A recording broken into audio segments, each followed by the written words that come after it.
7:30. I hate waking up early. I absolutely hate waking up early. And just to kick things off, I'm not waking up early to do this video. We don't make any money yet, so no, I would not do that. Today, I actually have some business to do in Tokyo, so that's why I'm waking up at for me, it's the crack of dawn. I've always lived my life by 1/4 mile at a time. No, with no alarm, so to set an alarm and wake up and, no, I don't like it. But yeah, let's go to 7-Eleven, get some stuff. We gotta prep for a journey.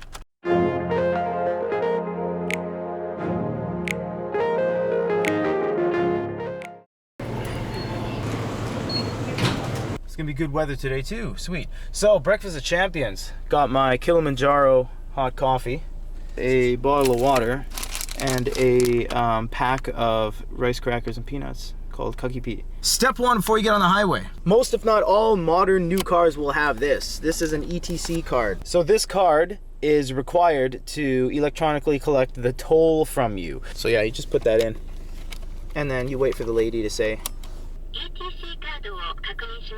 okay, that means she discovered it. So we're gonna go to the highway now. Super typical highway on-ramp. You're at this point, there's no turning back.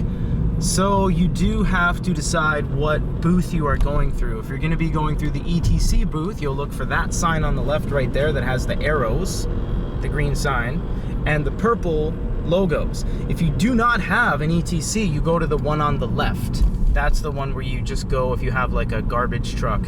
Not a garbage truck, but like a garbage truck. So that's the way you'll be going. It automatically raises the little thing. You just gotta slow down, and then obviously you gotta look at where you're going. We're going to Tokyo, not Nagano.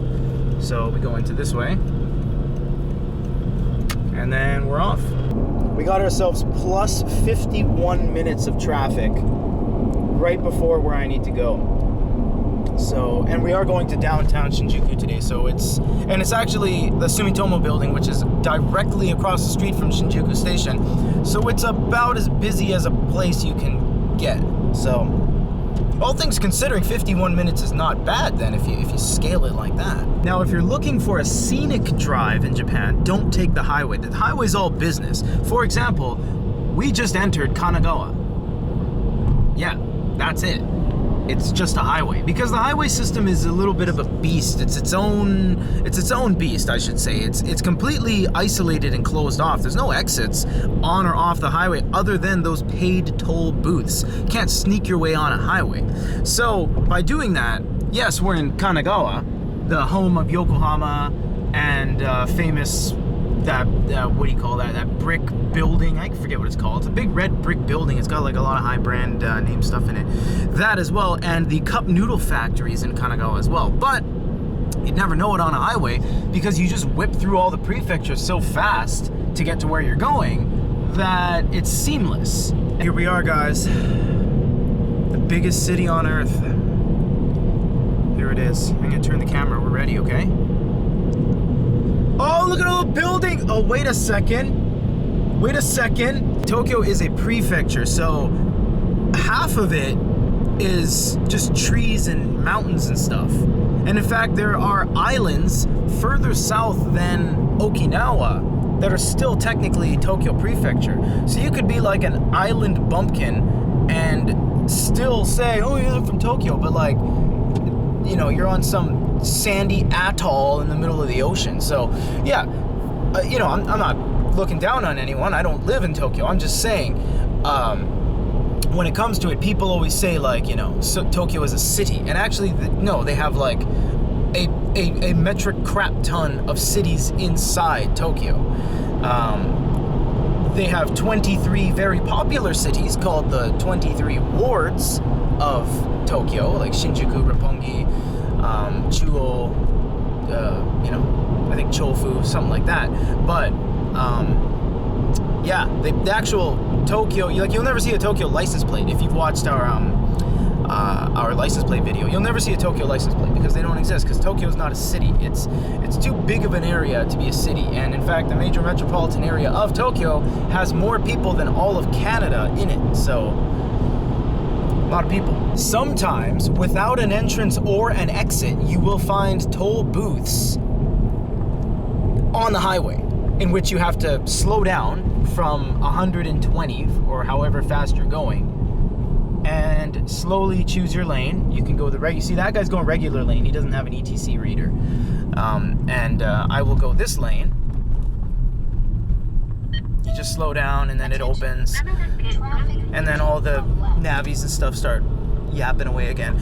So what happened there? Why did we exit the highway? No, we're still on the highway. Now we have to boost back up to whatever speed we want to go to. What happened there? Well, basically one highway ended right there without an exit, and another highway started right there at the butt end of the other highway. They're both private companies, and they're both separate companies. If it was the same highway company, like, for example, Chuo Kosoku Doro, which I'm not going to scare you with that. It just means Chuo, Central, and then High Speed Expressway. So the name of the highway would be Central High Speed Expressway, and that one would just be all one gigantic network. If you never leave that particular network, you'll never have to pay another toll until you exit, and then you pay some big fat toll. But if you go network to network, you're going to have to pay tolls along the way, because you're switching channels, switching networks, and switching companies without even really realizing it. We're going to show you a service area later, service area, like it's a service area. It's got lots of cool stuff. We're going to go to a parking area. A parking area looks like that. It has a little P, and they're always 24 hours, but you'll see the big difference, and we'll label it for you. A parking area and a service area are drastically different places, so don't get them too confused. So I'll show you right now. You just find a place to stop. It's all directional because you're going to be going this way and this way only. That guy parked like a you-know-what. So you just pull into a spot. We'll just choose here. It doesn't really matter.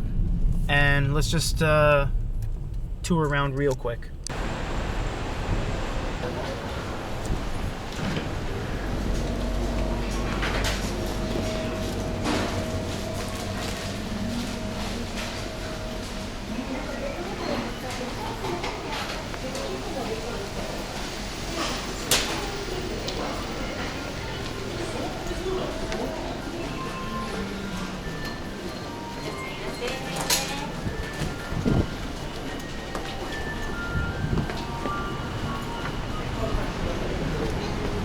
Yeah, so usually you'll just find like a hot dog stand, place to have ice cream, one little gift shop, and a convenience store. So they're not really as intricate and as expansive as a service area. Yeah, I don't like the train.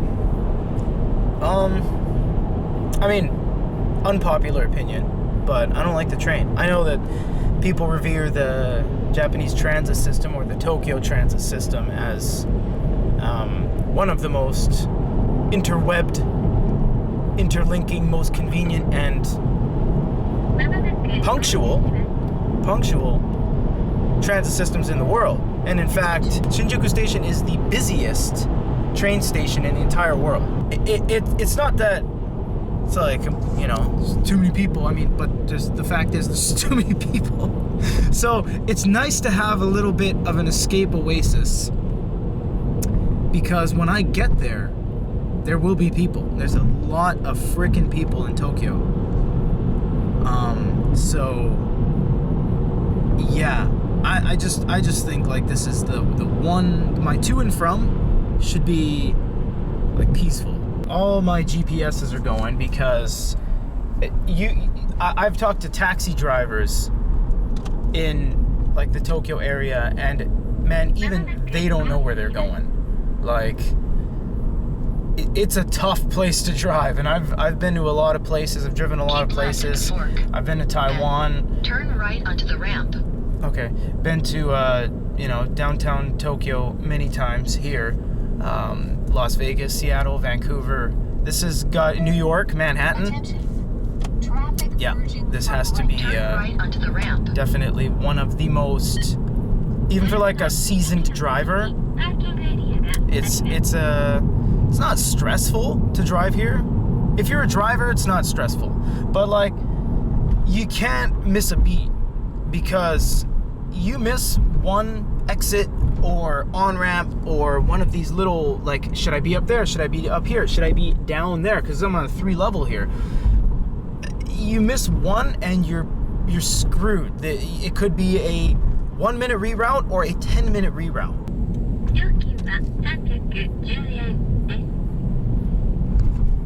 So we're gonna go right here.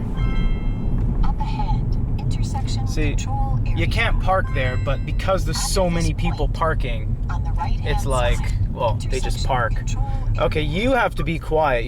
I don't need you. I need, what do you call? There we go. I have this Navi. It's all right, but I'd rather trust Google. Google updates like every minute, so the nav does too. It does the VICS, which is vehicle whatever. But yeah, I'd rather just trust Google.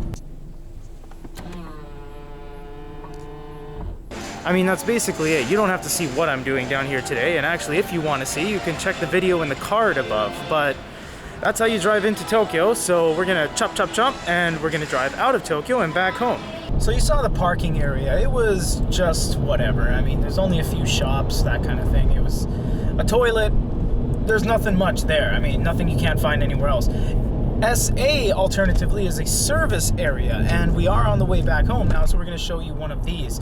It is much more glamorous, and they have a lot more big chains of things there, like Starbucks, and sometimes they got McDonald's and all that. They're like little mini malls, but they're only accessible from the highway. There are some instances where you can park off course and like walk up some weird stairs or something like that, but for the most part, majoritively you can't access them unless you're already in the highway system, in which case you're paying for the tolls.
In the later hours, when things get more lively, there's also like food trucks and souvenir stands and stuff outside, along with, you know, takoyaki, yakitori, pretty gigantic bathrooms, that kind of thing. So yeah, service areas and parking areas are not night and day different, but it's like you've zoomed in, or it's like, you know, a parking area would be like a 70% scale of an actual service area. So let's get back on the road. I'm gonna go buy some souvenirs for everybody, but yeah, back on the road and let's head on back home. 178 for regular, 189 for premium, when right now it's about 161 for regular. So I mean, sometimes you don't always have a choice, you know, because, well, you're here and you're in the highway network. So if you're traveling more than your, how do you say it, like unless you want to exit, go get gas and come back on, I guess it's there, but you know, 10 to 15 to 20 cents more per liter, I could break your bank. It could break your tank. So that is basically how and what all goes into driving into Tokyo. If you're watching this channel, you're probably into cars, and you're probably into Japan or Japanese cars, or a combination of both. Reason we showed this is because cars are not very easy to manage in Tokyo City. So if you have these big dreams of moving to Tokyo and living in Shibuya or Roppongi, or you want to live in Shinjuku and drive down the street with all the flashing lights and stuff, the reality is that it's not as easy as Tokyo Drift shows you. It's just not that easy. There's a lot of logistical things that go into it. So if you are looking to maybe move here and you pick a more rural slash less of a $20 a day parking kind of thing, that's kind of what it all entails to drive into town. Depends on your job, depends on how often you have to go into town, but that's the reality. So if you guys have any questions, comments, or concerns, you can leave them down below. We have a lot of inside info in everything to do with Canada, America, and of course Japan. And if you guys have any other suggestions for videos, hit us up. Till the next one.